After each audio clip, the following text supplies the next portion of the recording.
Party की double engine की सरकार, डबल इंजन का मतलब आप जानते हैं ना, केंद्र में मोदी जी और प्रदेश में, जब दोनों एक साथ चलते हैं तो बुलेट ट्रेन की स्पीड से विकास बढ़ता है। आपको बुलेट ट्रेन चाहिए या पंचर वाली साइकिल? बुलेट ट्रेन पर विश्वास करते हैं ना, तो ये भारतीय जनता पार्टी वही डबल इंजन की बुलेट ट्रेन के रूप में काम कर रही है। स्पीड बढ़ाएगी सबकी। गरीबों के लिए अकेले रायबरेली जनपद में, भाइयों बहनों, आप देखेंगे कि अकेले रायबरेली जनपद में 81,700 किसानों का कर्ज माफ हुआ और 3,60,000 किसानों को प्रधानमंत्री किसान सम्मान निधि में 6,000 रुपए सालाना मिल रहा है।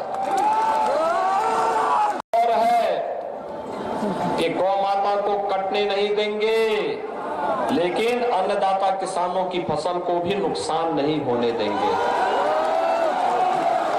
मानते हैं ना भाइयों बहनों? अगर कहा है तो उसको करेंगे भी, कहा है तो करेंगे भी। और इसीलिए मैं आपके पास आया हूं आपसे अपील करने के लिए। विकास ये हमारे जिम्मे सौंप दीजिए। अपराधी और माफियाओं का कैसे उनकी गर्मी शांत करनी है भी हमारे ऊपर छोड़ दीजिए।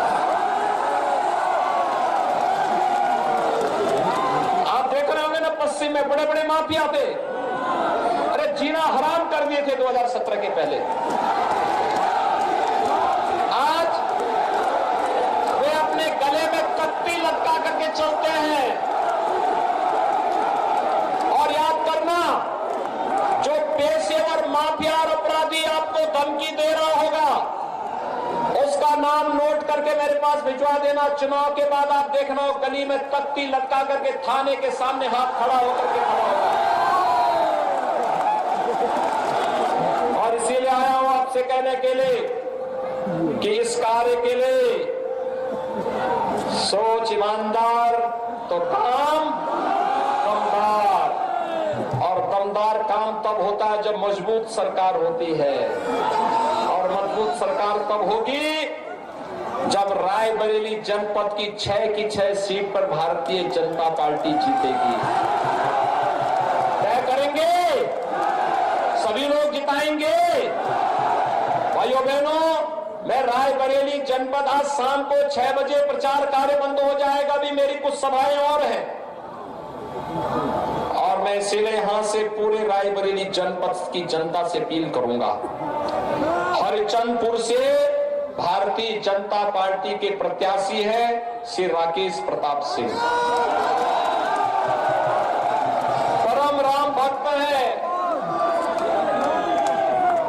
परम राम भक्त है। हर दिन किसी न किसी गांव में अखंड रामायण का पाठ करवाते हैं।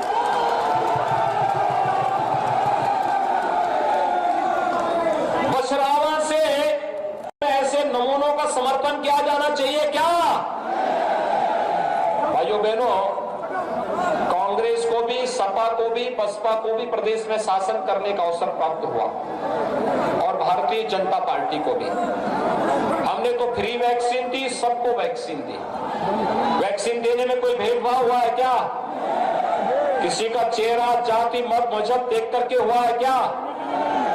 और डबल इंजन की सरकार है तो डबल डोज राशन का भी मिलना होगा ना? मिल रहा है कि नहीं मिल रहा है? उसमें दाल और तेल और नमक भी मिल रहा है कि नहीं मिल रहा है? 2017 के पहले भी मिलता था क्या? सपा बसपा कांग्रेस की सरकार में कभी मिला क्या? अच्छा बताइए, सपा की सरकार में तो बिजली की भी जाति और मजहब हुआ करता था, होता था ना? होली और दीपावली आएगी तो बिजली नहीं आएगी, ईद और मुहर्रम रहेगा तो बिजली जरूर रहेगी। यही होता था ना? यही होता था ना?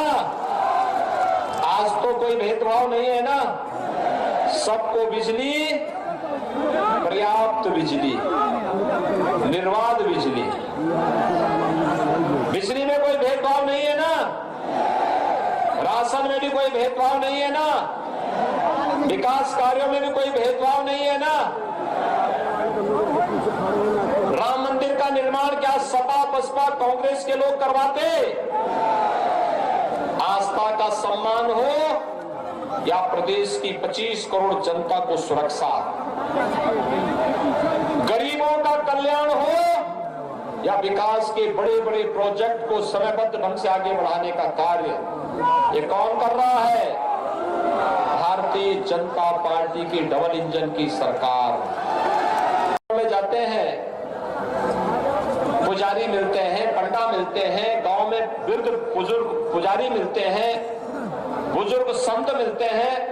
हमने तय किया है इनके कल्याण के लिए भी अब कार्य प्रारंभ करेंगे। एक बोर्ड गठित करेंगे, पुरोहित कल्याण बोर्ड का गठित होगा। हमारी सरकार ने तय किया है संस्कृत के हर विद्यालय में संस्कृत के अध्यापकों की तैनाती की कार्रवाई हो चुकी है और हर विद्यालय में पढ़ने वाले उस छात्र के लिए एक स्पेशल स्कॉलरशिप देने की व्यवस्था भी संस्कृत के बच्चों के लिए करने जा रहे हैं। भाइयों बहनों, संस्कृत भारतीय संस्कृति की आत्मा है। एक कांग्रेस के लोग क्या जानेंगे संस्कृत के बारे में और संस्कृति के बारे में? ये तो बोलते हैं हम एक्सीडेंटल हिंदू हैं,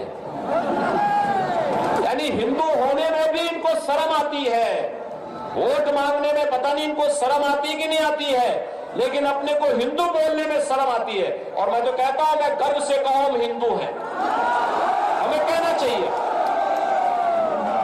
लेकिन ये लोग शर्म लगती है जाति के नाम पे बांटना, मत और मजहब के आधार पर बांटना, दंगे फसाद कराना, अपने राजनीतिक स्वार्थों के लिए आतंक को प्रश्रय देना।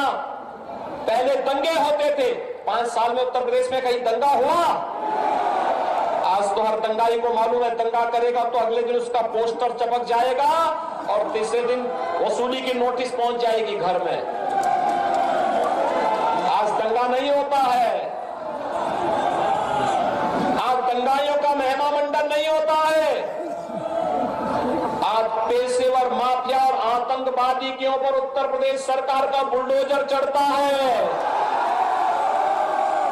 ये बुलडोजर एक्सप्रेसवे भी बना रहा है तो माफियाओं के सिर के ऊपर भी चढ़ रहा है। ये चढ़ना चाहिए, चलना चाहिए कि नहीं चलना चाहिए? सहमत है? क्या ये काम सपा बसपा और कांग्रेस के लोग कर पाएंगे क्या? और भाइयों बहनों, हमारे प्रदेश के बहुत बड़े नेता थे स्वर्गीय कल्याण सिंह जी, अनुप्रिया पटेल और श्री आशीष पटेल जी की पार्टी के श्री लक्ष्मीकांत रावत जी को भारतीय जनता पार्टी ने अपना प्रत्याशी बनाया है। रायबरेली सदर से श्रीमती अदिति सिंह को अपना प्रत्याशी भारतीय जनता पार्टी ने बनाया है। ऊंचाहार से श्री अमरपाल मौर्य को अपना प्रत्याशी बनाया है। सरेनी से धीरेन्द्र बहादुर सिंह को अपना भारतीय जनता पार्टी का प्रत्याशी बनाया है और सलोन से श्री अशोक कोरी भारतीय जनता पार्टी के प्रत्याशी हैं। इन सभी को भारी बहुमत से विजयी बनाएंगे। भाइयों बहनों, भारतीय जनता पार्टी और हमारे सहयोगी दलों के प्रत्याशी जब जीतेंगे, जब आप पहला काम मतदान और फिर जलपान, पहला मतदान, सभी लोग संकल्पित होकर के तैयार हैं, हमारे प्रत्याशियों को विजयी बनाएंगे। सुरक्षा, सम्मान और उसकी समृद्धि के लिए कार्य करेंगे। दोनों हाथ ला करके मेरे साथ बोलेंगे, जहां तक मेरी आवाज जा रही है दोनों हाथ ला करके मेरे साथ बोलेंगे, सड़क के उस पार भी पीछे भी, जहां तक मेरी आवाज जा रही है दोनों हाथ ला करके बोलेंगे, भारत माता की, भारत माता की, भारत माता की।